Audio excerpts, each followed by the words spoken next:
मंत्री संजय शिरसाटांच्या विरोधात रोहित पवार आक्रमक झाले। नवी मुंबईतील सिडको भवनावर रोहित पवार आणि शशिकांत शिंदे यांच्या नेतृत्वात मोर्चा काढण्यात आला। यावेळी संजय शिरसाटांनी सिडकोमध्ये 4000 एकर जमिनीचा घोटाळा केल्याचा आरोप रोहित पवार यांनी केला।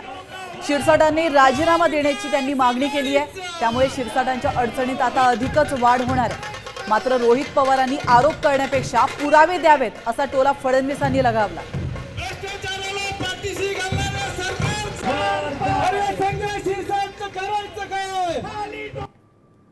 सरकारच्या नावी असणारी जमीन ही 4000 एकरच्या आसपास आहे आणि आकडा जर काढला तर तो खूप मोठा होतो। त्यामुळे शिरसाटांना राजीनामा हा द्यावाच लागेल। आता आम्ही जाऊन अधिकाऱ्यांशी चर्चा करणार आहोत, त्यांना पत्र देणार आहोत आणि आज जर आम्हाला सकारात्मक या सामान्य लोकांच्या बाजूली उत्तर जर नाही मिळालं तर शशिकांत शिंदे साहेबांच्या मार्गदर्शनाखाली गणपती उत्सव तिथं झाल्यानंतर खूप मोठा मोर्चा आम्ही तिथं काढू।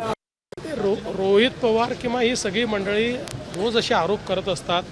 पुरावे दिले पाहिजे ना, बिना पुराव्याचा आरोप करणं योग्य नाही आहे। अर्थात मी अजून काही ती केस बघितलेली नाही, पण हे बिना कुठलेही पुराव्याने आरोप केले तर मग त्या ठिकाणी मला असं वाटतं की त्याच्यावर इफेक्टिव्ह उत्तर देखील मिळतं।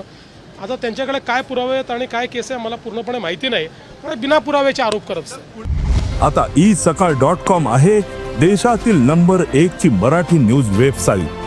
प्रत्येक अपडेटसाठी isakal.com ला नक्की भेट द्या।